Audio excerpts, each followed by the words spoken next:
الله الرحمن الرحيم إن الحمد لله والصلاة والسلام على سيد الأنبياء أما بعد فأعوذ بالله من الشيطان الرجيم بسم الله الرحمن الرحيم إنا نحن نزلنا الذكر وإنا له لحافظون وقال رسول الله صلى الله عليه وسلم إن الله يرفع به أقواما ويضع به آخرين او كما قال علیہ الصلوۃ والسلام۔ محترم دوستوں اور بزرگوں، بڑا مبارک سما ہے۔ سب سے پہلی بات تو رمضان کا مہینہ ہے، جس کے اچھے ہونے میں کوئی شک نہیں ہے۔ دوسری بات رات کا وقت ہے، جو عبادت گزاروں کے لیے سونے سے بھی زیادہ قیمتی وقت ہوتا ہے۔ تیسری بات، نفس تو نہیں چاہتا ہوگا، نفس تو اچھال مار رہا ہوگا کہ چلو اب تراویح گھر بھاگو، لیکن ماشاءاللہ آپ جمع کر کے اپنے نفس کو مار کر کے بیٹھے ہوئے ہیں۔ اور سب سے بہترین بات، قرآن کریم کی تکمیل ہوئی ہے۔ اتنی ساری وجوہات ہیں، انشاءاللہ اللہ کی ذات سے امید ہے کہ اس وقت کی قبولیت کے اندر کوئی شک نہیں ہوگا انشاءاللہ۔ اس لیے میں جو بھی کہوں گا پہلے میں نیت کرتا ہوں اللہ مجھے عمل کی توفیق عطا فرمائے۔ آپ حضرات بھی امید کریں کہ جو کچھ بھی سنیں گے انشاءاللہ عمل کی نیت سے سنیں گے، اور کل سے عمل کریں گے انشاءاللہ۔ کل سے، ابھی سے، کل سے کیا مطلب؟ رات میں سوئے پتہ نہیں کہ اٹھے نہ اٹھے بھی، ابھی سے انشاءاللہ عمل کی نیت سے سو جائیں گے تو مر بھی گئے تو کوئی بات نہیں، غنیمت ہے۔ تو جیسا کہ میں نے قرآن کریم کی تلاوت، آیت کریمہ جو تلاوت کی، اللہ تبارک و تعالی ارشاد فرماتے ہیں اِنَّا نَحْنُ نَزَّلْنَا الذِّكْرَ وَإِنَّا لَهُ لَحَافِظُونَ، کہ ہم نے اس کتاب کو، ذکر سے مراد یہاں پر کتاب ہے۔ کون سی کتاب؟ قرآن مقدس۔ ہم نے اس کتاب کو نازل کیا اور اس کی حفاظت ہم خود کریں گے، یعنی اللہ کہہ رہا میں کروں گا۔ کس طرح؟ تو سب سے بڑی حفاظت کی جو وجہ ہے اور جو ذریعہ ہے سب سے بڑا حفاظت کا، وہ آپ کے حفاظ کرام ہیں۔ آج دنیا کے کسی بھی کونے میں چلے جاؤ، بڑی بڑی کتابوں کے اندر، حتیٰ کہ بائبل جس کو انجیل کہتے ہیں ہم، وہ بھی آسمانی کتاب ہے، زبور، توریت، ان تینوں کتابوں کے اندر بھی رد و بدل ہو چکا، بدل دیا گیا ان کو۔ ان کے علماء نے اور ان کے وہ کہتے ہیں نا براڈ مائنڈڈ لوگ، سب نے چینج کر ڈالا اپنے حساب کے، اپنے حساب سے، اپنے اعتبار سے۔ ہمیں صحیح لگتا ہے یہ، ٹھیک ہے کر دو، لیکن قرآن کریم کے اندر آج تک کوئی ایک نقطے کا بھی فرق نہیں کر پایا، ایک نقطے کا بھی، ایک زبر زیر پیش کا بھی، اور نہ کبھی کر سکتا ہے، کیونکہ یہ اللہ کا وعدہ ہے، ہم نے اتارا، ہم ہی حفاظت کریں گے اس کی۔ کتاب اللہ، رسول اللہ اور بیت اللہ، ان سب کی حفاظت کی ذمہ داری اللہ نے لی۔ تو اللہ تبارک و تعالیٰ نے اتنی بہترین کتاب ہمیں عطا فرمائی۔ یہ کتاب کی اہمیت کے اوپر جتنی بات کی جائے کم ہے۔ میں سمجھتا ہوں کہ اگر میں پوری رات بیان کروں اس کتاب کی اہمیت پر تو اس کتاب کا 100 میں سے 1% بھی حق ادا نہیں ہوگا۔ اتنی بہترین کتاب اللہ نے ہمیں عطا فرمائی۔ کیونکہ بڑے بڑے جو لائرز ہوتے ہیں نا، بڑے بڑے وکیل، وہ بھی کچھ مسائل کے اندر جب پھنس جاتے ہیں تو ان کو قرآن کریم کا رخ کرنا پڑتا ہے، چاہے وہ یہودی ہو، عیسائی ہو کہ کوئی بھی، کرنا پڑتا ہے۔ طوعاً او کرہا، چاہ کر کے نہ چاہ کر کے، اپنے احمد آبادی زبان میں کہتے ہیں جھک مار کے، کرنا پڑتا ہے، کیونکہ ایسی کتاب ہے اس کے بنا چارہ ہی نہیں۔ اور ہم ہیں کہ ہم اس کتاب کو بس کیا سمجھتے ہیں کہ تاک میں سجا دیا جائے اور اپنی بیٹی کے نکاح میں اس کے سر پر رکھ کر دے دیا جائے، بس اللہ معاف کر۔ یہ تو ہدی للمتقین، یہ تو متقین حضرات کے لیے، اللہ سے ڈرنے والوں کے لیے ہدایت کا ذریعہ ہے۔ یہ کتاب روشنی ہے، لائٹ ہے، لائٹ۔ اب اس کو فالو کر کے انسان کبھی زندگی میں ذلیل نہیں ہو سکتا۔ یہ میں نہیں کہہ رہا، میں نے جمعہ کے بیان میں بھی بتلایا تھا کہ اللہ کے نبی کا وعدہ ہے، چیلنج ہے، وعدہ نہیں، چیلنج ہے۔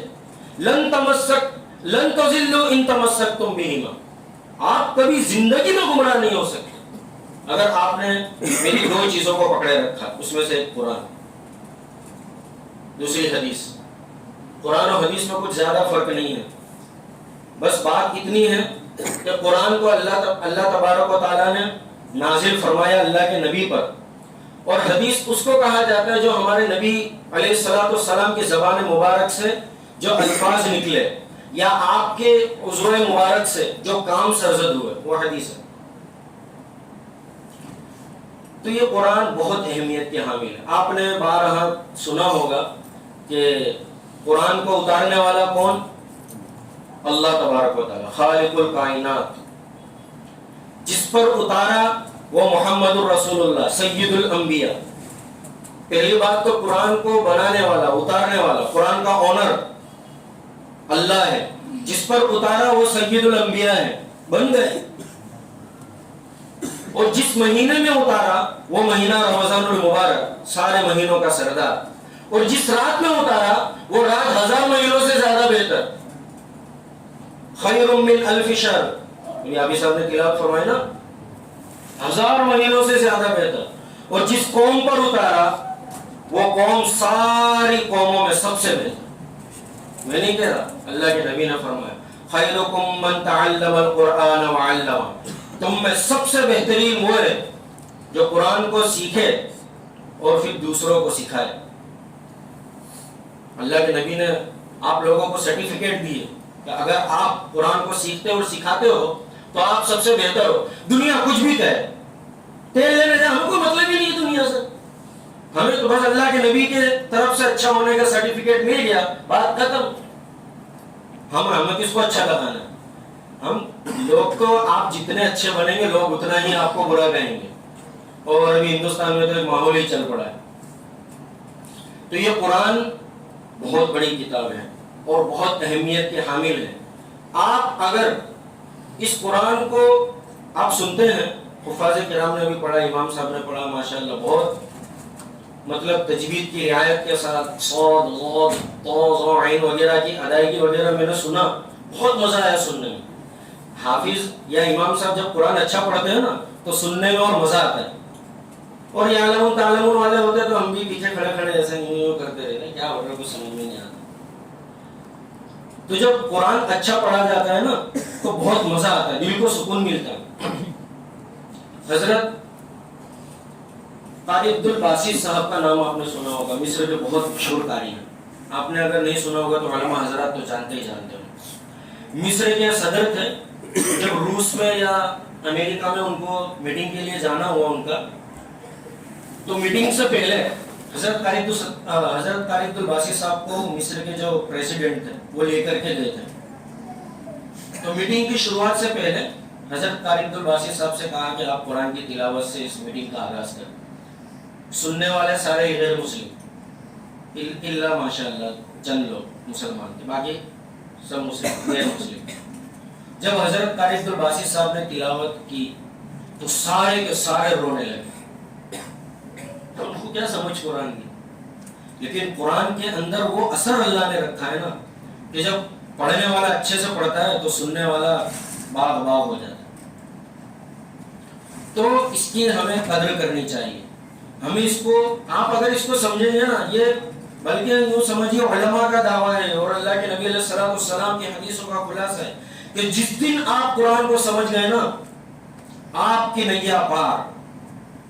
آپ بالکل، میں نے جو حدیث تلاوت کی، ان اللہ یرفع بہذا الکتاب اقواما، اللہ تبارک و تعالیٰ اس کتاب کے ذریعے یعنی قرآن کریم کے ذریعے کچھ لوگوں کو خوب ترقی عطا فرماتا ہے، دنیاوی بھی دینی بھی، دونوں فائدہ یہاں تو، دونوں ہاتھ میں لڈو، دونوں فائدہ ہے قرآن کے ذریعے. وَيَدَعُ بِهِ آخَرِينَ، اور کچھ لوگوں کو پچھاڑ کے رکھ دیتا ہے اللہ قرآن کے ذریعے.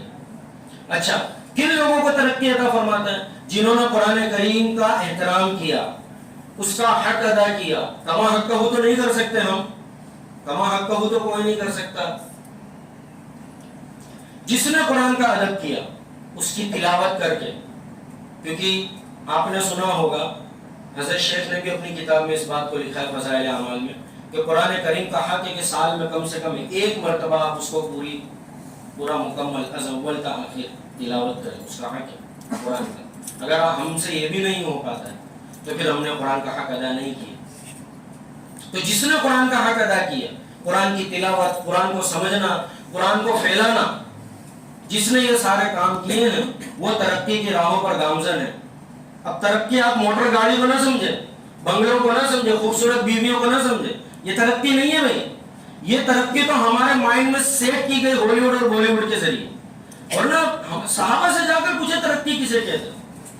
یہ تو بات ہے کہ آپ کو جان بوجھ کر اس طرح کی ویڈیوز دکھائی جاتی ہے سوشل میڈیا پر، چاہے یوٹیوب ہو، فیس بک ہو، انسٹاگرام ہو، جان بوجھ کر اس طرح کی ویڈیو دکھائی جاتی ہے کہ ایک شخص آ رہا ہے بڑی مہنگی سی کار اور دروازہ کھول رہا ہے، دروازہ چمک رہا ہے اور چمچماتی جوتوں کے ذریعے سے باہر اتر رہا ہے اور اس کے ہاتھ میں برانڈیڈ گھڑی ہے، برانڈیڈ چشمہ ہے، برانڈیڈ کپڑے پہنے ہوئے ہیں اور کیا شان ہے اس کی، اور لڑکیاں اس کی طرف دیکھ رہی ہیں. یہی سب سکھایا جاتا ہے دنیا میں،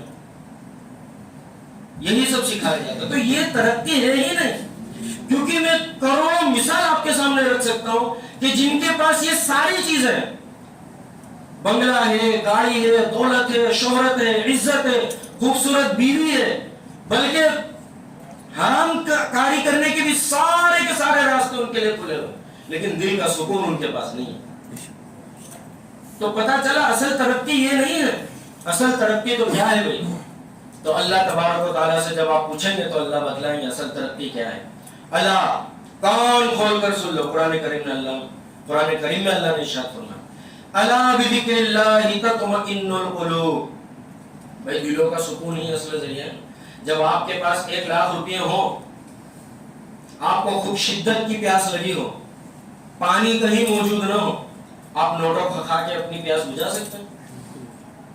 سونے چاندی کے ڈھیر لگے ہوں، آپ کو خوب شدت کی بھوک لگی ہو، تو آپ سونے چاندی کے ٹھیکرے کھا کر کے اپنی بھوک مٹا سکتے ہیں؟ نہیں بھائی. پتا چلا یہ اصل نہیں ہے.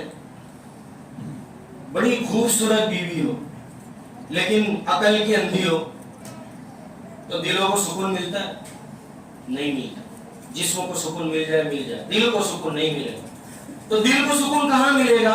اللہ کے ذکر میں. اور اللہ کا سب سے بڑا ذکر قرآن کریم کی تلاوت. خود اللہ فرماتا ہے. تو قرآن کریم کی ہمیں بہت عزت کرنی چاہیے، احترام کرنا چاہیے، اسے سمجھنے کی ہر ممکن کوششیں کرنی چاہیے.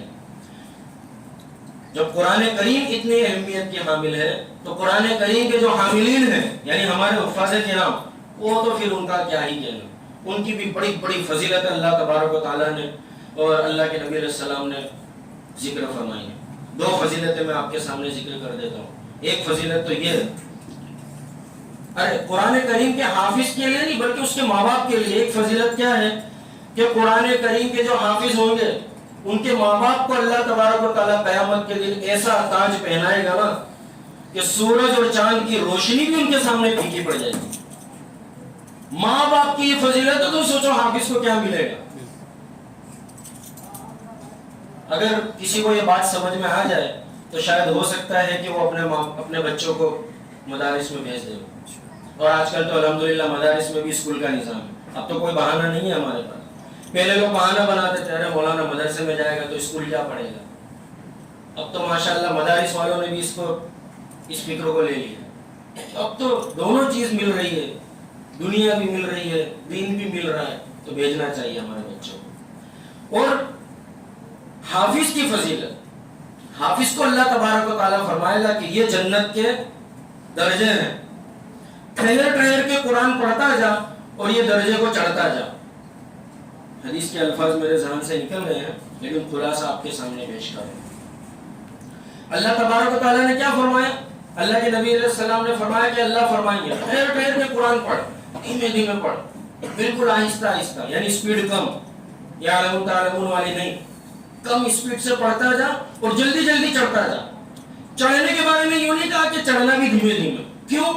کیونکہ جب دھیمے دھیمے قرآن پڑھیں گے اور جلدی جلدی چڑھیں گے تو زیادہ سیڑھیاں کور ہوں گی نا بھائی. قرآن سورہ فاتحہ کی 7 آیتیں ہیں، آپ اس کو 15 سیکنڈ میں بھی پڑھ سکتے ہیں اور بڑے بڑے قاری حضرات اس کو 3 منٹ لگاتے ہیں پڑھنے میں. تو جب 3 منٹ تک پڑھیں گے اور ایک شخص ہے جو 15 سیکنڈ میں اس کو ختم کر دیتا ہے، تو بتاؤ کون زیادہ درجے چڑھ پائے گا بھائی؟ 3 منٹ والا کے ساتھ 15 سیکنڈ والا؟ بولو نا بھائی. 3 منٹ والا. تو اللہ نے کیا کہا ٹھہر ٹھہر کے قرآن پڑھنا ہے. درجے چڑھنے میں تو تجھے لائٹ کی اسپیڈ اپنانی ہو تو اپنا لے, تاکہ تو زیادہ سے زیادہ اونچی جنت میں جا سکے. کیا فضیلت ہے, کسی کو اختیار نہیں ہوگا, حافظ قرآن کو اللہ اختیار دے. جہاں تو ٹھہرے گا وہی تیری آخری منزل ہے, وہی تیری جنت, وہی تیری. اگر تو علیین, اگر تو جنت الفردوس تک پہنچ گیا پھر تو نور علی نور ہو, جنت کی الگ الگ کیٹیگری ہے, اس کے بعد میں ہو. تو دیکھیے حفاظ کرام کو اللہ تبارک و تعالیٰ نے بہت زیادہ بلکہ دولت دی ہے, اور جب ہم قرآن کا اتنا احترام کرتے ہیں تو حفاظ کرام کا بھی ہمیں احترام کرنا چاہیے. اب وہ حفاظ کرام کا کیسے احترام کرنا ہے میں کیا بولوں, آپ لوگ سمجھ سکتے ہیں. سال میں ایک مرتبہ حفاظ کرام آپ کی خدمت میں آتے ہیں اور اپنی جی توڑ محنت لگا کر کے آپ کے سامنے قرآن پیش کرتے ہیں. تو آپ کو چاہیے کہ ان کا بھی پھر آپ احترام کریں کسی بھی طرح سے, آپ جس طریقے سے جس سے جیسا ہو سکے بس احترام کریں حافظ کرام. اچھا مسئلہ یہ ہے, مسئلے کی بات اگر کی جائے تو لوگ پوچھتے ہیں حافظ صاحب, مفتی صاحب, مولانا صاحب حافظوں کو دینا چاہیے کہ نہیں دینا چاہیے. لوگ پوچھتے ہیں ہدیہ دینا چاہیے کہ نہیں دینا چاہیے حافظوں کو, پوچھتے ہیں لوگ. اللہ کے نبی علیہ الصلوۃ والسلام کا ارشاد ہے تہادو تحابو, آپس میں ہدیے دیا کرو تاکہ تمہارے درمیان میں محبتیں باقی رہیں. تو ہدیہ دینا تو عبادت ہے, اس میں پوچھنے والی کیا بات ہے بھائی, کیوں نہیں دینا چاہیے؟ مجھے نہ دینے کی ایک دلیل بتاؤ, ایک دلیل بتا دے کوئی مجھے, یہاں بیٹھا ہوں ایک دلیل بتا دے کہ حافظوں کو نہیں دینا چاہیے ہدیہ. آپ اپنی بیوی کو دیتے وقت نہیں سوچتے کہ بیوی کو دینا چاہیے کہ نہیں دینا چاہیے, اپنے دوستوں کو ہدیہ دیتے وقت نہیں سوچتے. جب آپ چار راستے پر کسی ٹریفک پولیس کے ہاتھوں پکڑا جاتے تو وہاں رشوت دینے میں آپ نہیں سوچتے, اور اگر آپ کو کوئی سرکاری کام نکالنا تو لاکھ روپے کی رشوت دینے میں یہ بندہ نہیں سوچتا. یہ قوم 5 اسٹار ہوٹل میں کھانے جاتی ہے تو جو ریسٹورنٹ کے اندر جو سرونٹ ہوتا ہے, جو نوکر ہوتا ہے, کیا کہتے ہیں اس کو, ویٹر, اس کو ٹپس دینے میں یہ قوم بالکل نہیں سوچتی. جہاں حافظوں کو دینے کی بات آئی تو مسئلے جھاڑنے بیٹھ جاتے. کیا ہو گیا بھائی, ان کو تو دینا, ان کو نہیں دو گے تو کس کو دو گے بھائی؟ یہاں تو بھر کے دینا چاہیے. ہاں اجرت کی جو بات ہے, اگر کوئی حافظ مانگ کرتا ہے کہ بھائی میں پڑھاؤں گا تو میں لوں گا, تو ایسے حافظ کو آپ کہہ سکتے ہیں کہ ٹھیک ہے مولانا یہ رہا باہر کا راستہ, آپ جا سکتے ہیں. کوئی مانگے تو اسے مت دو. الحمدللہ ہمارے حفاظ کرام مانگتے بھی نہیں. آج تک اس مسجد میں کسی حافظ, پڑھانے والے حافظ نے آپ سے مانگا دینا پڑے گا مجھے تو تبھی پڑھاؤں گا, نہیں تو نہیں پڑھاؤں. بعض جگہوں پر تو بورڈ لگے ہوئے ہوتے ہیں کہ 3 لاکھ روپیہ ملے گا تبھی تراویح پڑھاؤں گا. تو آپ کے حفاظ کرام کا آپ پر احسان ہے کہ آپ کے اوپر احسان نہیں جتاتے کہ ہم تراویح پڑھائیں, ان کو اپنی آخرت چاہیے اس لیے.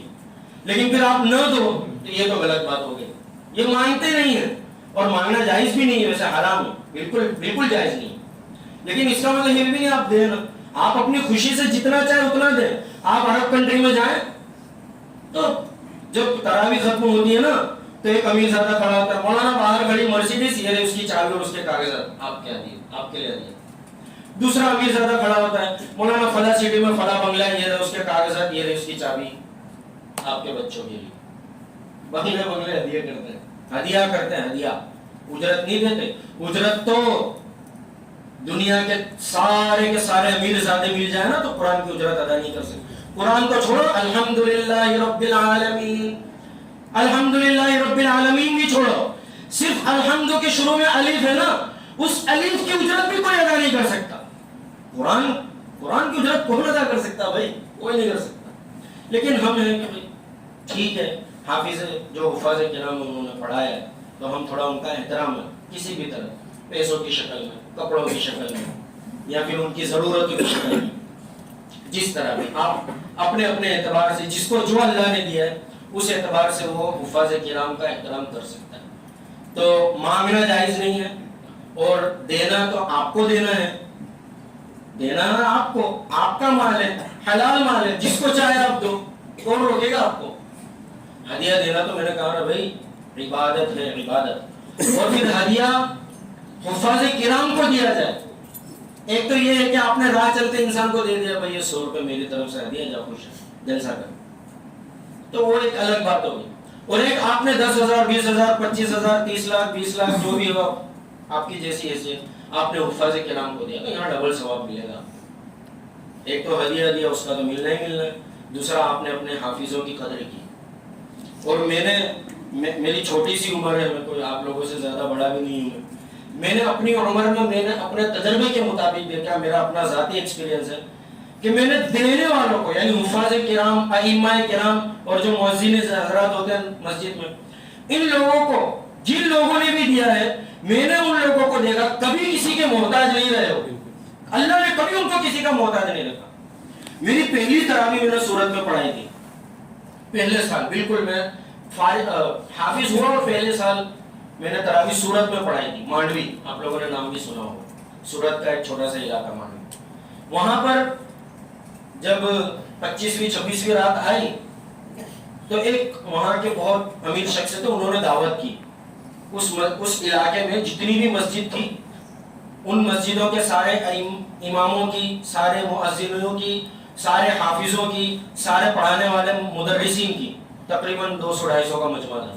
سب کی دعوت کی اور بہترین کھانا کھلایا، شاہی دعوت کی، بہت اچھی دعوت بھی کی، ہدیے بھی دیے، پیسے بھی دیے، سب کچھ کیا انہوں نے. اچھا اللہ نے مال ان کو اتنا دیا تھا، تو ایک ہمارے قریب کے ایک امام صاحب تھے، میں نے ان سے پوچھا کہ ماشاءاللہ اتنا مال اللہ نے انہیں دیا ہے، اتنا مال ان کے پاس آیا کہاں سے ہے؟ چپل کا دھندا کرتے تھے، چپل کا ان کا بزنس تھا، چپلوں کا، ان کی چپل یہاں احمد آباد تک آتی ہے سورت سے.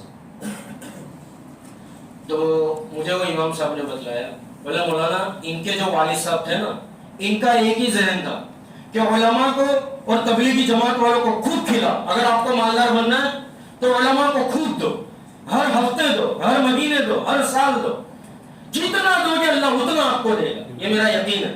اور میں نے دیکھا پیسے گننے کی مشینیں رکھی ہوئی تھی ان کے گھر پر، میں نے خود 3-3 4-4 مشینیں، ایک سیکنڈ میں کروڑوں روپے گن کر رکھتے ہو ایسی مشین، چھوٹی موٹی نہیں جو چھوٹی موٹی دکانوں پہ ہوتی وہ نہیں، بڑی بڑی مشینیں لگی ہوئی پیسے گننے کے لیے. تو ہم یہاں دیں گے تو اللہ ہمیں دے گا، ضرور دے گا. اور دوسری بات، آخری بات، کہ قرآن کریم میں نے جیسا کہ کہا کہ جس مہینے میں نازل ہوا وہ مہینہ سب سے افضل، جس رات میں نازل ہوا وہ رات 1000 مہینوں سے زیادہ افضل، جس نبی پر یہ قرآن اتارا گیا وہ نبی سید الانبیاء، نبیوں کا سردار، اتارنے والا تو اللہ ہے ہی. اور جس قوم پر اتارا گیا وہ قوم سب سے بہتر، خیرکم من تعلم القرآن وعلمہ، کہ تم میں سے سب سے بہترین وہ ہے کہ جو اس قرآن کو سیکھے اور سکھائے. آخری بات یہ کہ آپ نے قرآن کو سیکھنے کی جتنی بھی کوششیں کی ہیں ان ساری کوششوں کے بدلے آپ کو اللہ تبارک و تعالیٰ بہت بہت بہت بدلا تھا. یہ اللہ کا وعدہ ہے. لیکن سیکھ تو لیا، صرف سیکھنے والا بہتر نہیں ہے. اللہ کے نبی نے کیا فرمایا؟ بہتر کون ہے؟ جو سیکھے اور بولو بھائی دوسروں کو بھی سکھائے. تو ہم سیکھ تو لیں گے اپنی مسجدوں میں آ کے، دوسروں کو کیسے سکھائیں گے؟ تو ایک سب سے بڑا ذریعہ دوسروں کو سکھانے کا یہ ہے کہ ہمیں اللہ تبارک و تعالیٰ نے حضرت مولانا الیاس صاحب رحمۃ اللہ علیہ کے وسیلے سے ایک تبلیغ کا کام عطا فرمایا. وہاں پر جا کر کے آپ دیکھیں گے نا تو سیکھنے سکھانے کا ہی کام چلتا ہے، سیکھنے سکھانے کا کام چلتا ہے. ہم ایک مسجد میں چندے کے لیے گیا تو وہاں پر مغرب سے پہلے 2 حضرت بیٹھے ہوئے تھے. بھائی میری سورہ فاتحہ سن لینا، بھائی میری سورہ ناس سن لے، کیسی پتہ نہیں مجھے یاد ہے کہ نہیں، غلطی ہو تو بتا دیں. یہ اس کو آپ عام نہ سمجھنا، یہ جو 2 حضرات اس طرح کی بات کر رہے تھے نا کہ تو میری سورہ فاتحہ سن لے، میں تیری سورہ ناس سن لیتا ہوں، میری جو غلطی ہوگی تو بتا دینا، تیری جو غلطی ہوگی میں بتا دوں، اس کو آپ ہلکے میں نہ لیں. یہ مجلس اللہ کو اتنی پسند ہے، اتنی پسند ہے، اتنی پسند ہے کہ دنیا کی ساری مجلس اس کے سامنے ہے.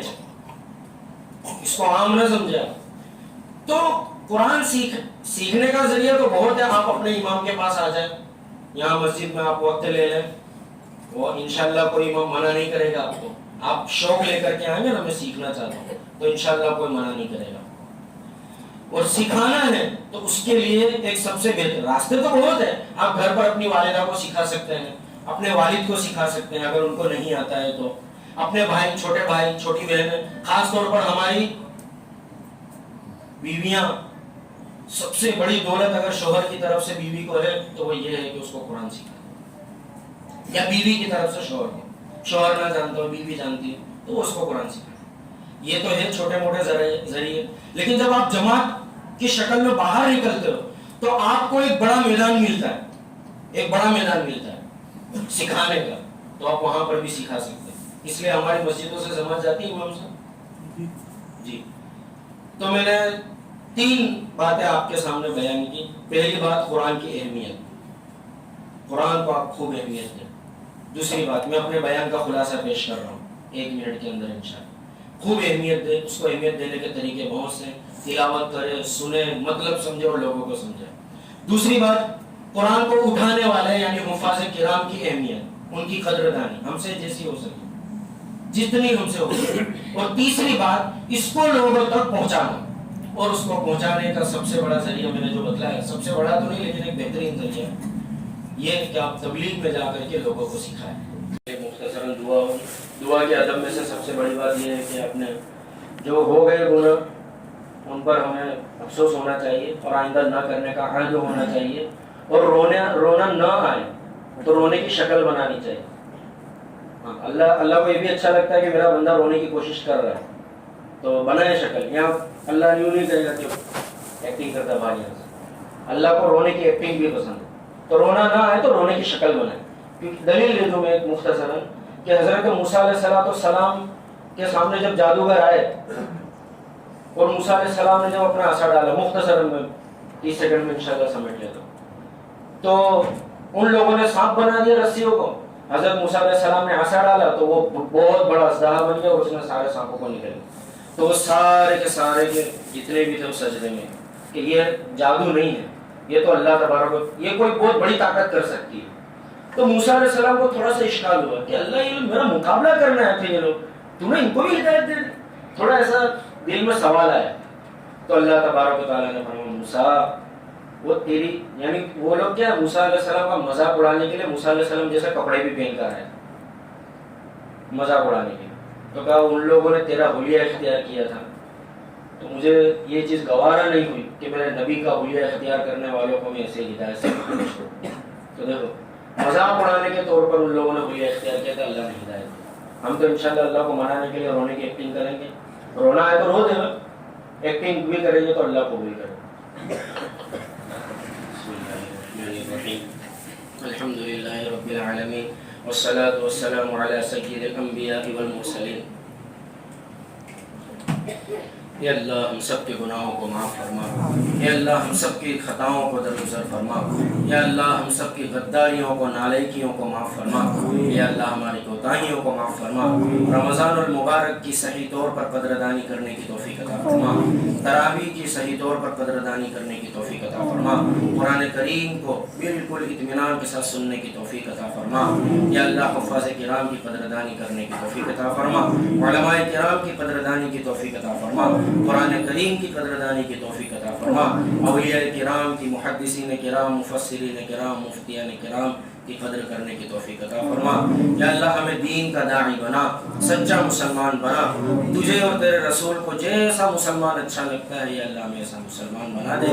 یا اللہ ہم سب کی حفاظت فرما، تمام تر فتون سے، فتنوں سے، شرور سے، ہر طرح کی اللہ بلا سے ہماری حفاظت فرما، ہمارے دین کی حفاظت فرما، ہماری مستورات کی حفاظت فرما، ہماری ماں بہنوں کی حفاظت فرما، ہماری عزتوں کی حفاظت فرما، ہمارے مالوں کی حفاظت فرما، ہمیں حلال مال کمانے کی توفیق عطا فرما.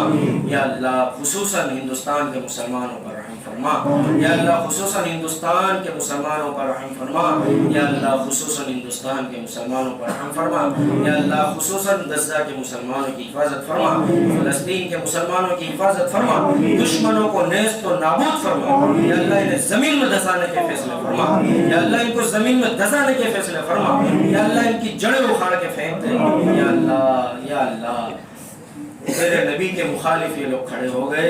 یا اللہ یہ سب ہمارے گناہوں کی نحوست ہے. ہم نے قرآن کو چھوڑ دیا، ہم نے حدیث کو چھوڑ دیا، ہم نے پیسوں کے پیچھے بھاگنا شروع کر دیا. یا اللہ ہم خوبصورتی کے دیوانے ہو گئے. یا اللہ تو ہم سے ناراض ہو گیا، یا اللہ ہم سے راضی ہو جا، یا اللہ ہم سے راضی ہو جا. یا اللہ بڑا قبولیت کا موقع ہوتا ہے قرآن کریم کی تکمیل بھی ہوئی ہے. یا اللہ ہماری دعاؤں کو قبول فرما, ہماری دعاؤں کو قبول فرما, دشمنان اسلام کو ختم فرما, دشمنان اسلام کو ختم فرما, دشمنان اسلام کو دنیا سے, اس روئے زمین سے بالکل نیست و نابود کر دے. یا اللہ, یا اللہ ہم جیسے بھی ہیں, گنہگار سہی, خطا کار سہی, سیاہ کار سہی, جیسے بھی ہیں تو تیرے بندے, ہیں تو تیرے ہی منگتے. یا اللہ تو ہی بتا, اگر تو نے دھتکار دیا تو کون ہمیں اپنائے گا. یا اللہ اگر تو نے دھتکار دیا, تیرے نبی نے حوض کوثر سے بھگا دیا, تو یا اللہ ہمیں کون اپنائے گا. یا اللہ ہمیں کوئی نہیں اپنائے گا. تو نے خود فرمایا ہے یوم یفر المرء من اخیہ, تیرے بھائی تجھ سے بھاگیں گے, تیری بیوی تجھ سے بھاگے گی, تیرے ماں باپ تجھ سے بھاگ جائیں گے. یا اللہ جن دوستوں کو تو سینے سے لگاتا ہے, یہ تیرے سارے دوست بھی تجھے پیٹ دکھا کر کے بھاگ جائیں گے. کام تو صرف تیرے اعمال آئیں گے. اے اللہ ہمیں ایسے اعمال کرنے کی توفیق عطا فرما جو جس اعمال سے تو راضی ہوتا ہے, تیرے رسول کو ٹھنڈک پہنچتی ہے. یا اللہ ایسے اعمال کرنے کا ہمیں عادی بنا دے. یا اللہ خصوصاً حفاظ کرام کو بہترین بدلہ عطا فرما. یا اللہ مسجد کے امام کو بہترین بدلہ عطا فرما. یا اللہ تمام ائمہ کرام کو بہترین بدلہ عطا فرما. یا اللہ ہمیں ان کی خوب قدردانی کرنے کی توفیق عطا فرما. اور جن جن لوگوں کا ارادہ ہے کہ ہم اپنے حفاظ کرام کو خوب نوازیں گے, یا اللہ ان کے دینے کو قبول فرما, انہیں اور دینے کی توفیق عطا فرما. جو لوگ دینا چاہتے ہیں لیکن مالی اعتبار سے کمزور ہیں, یا اللہ ان کو بھی تو اپنے سائے میں رکھ. یا اللہ ان کو بھی تو اپنی طرف سے بہتر بدلہ عطا فرما. یا اللہ جو کچھ بھی مانگا ہے, جو کچھ بھی مانگا ہے ہمیں عطا فرما. جو کچھ مانگنے سے رہ گیا ہو مگر ہمارے حق میں بہتر سمجھتا ہے تو, یا اللہ وہ بھی ہمیں عطا فرما. تیرے رسول نے, تیرے نبی نے ہم سب کے دلوں کی دھڑکن نے جو کچھ بھی دعائیں مانگی, اچھی دعائیں مانگی, ان اچھی دعاؤں میں ہمارا حصہ عطا فرما. اور جن جن فتنوں سے, جن جن شرارتوں سے پناہ مانگی, یا اللہ ہمیں بھی اس میں حصہ عطا فرما, ہمیں اس سے پناہ عطا فرما.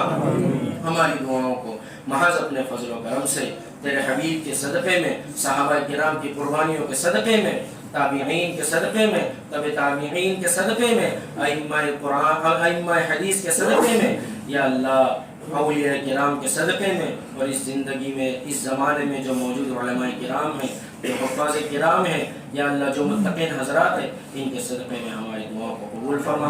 آمین یا رب العالمین. وآخر دعوانا ان الحمد للہ رب العالمین. سبحان ربک رب العزت عما یصفون, وسلام علی المرسلین, والحمد للہ رب العالمین. برحمتک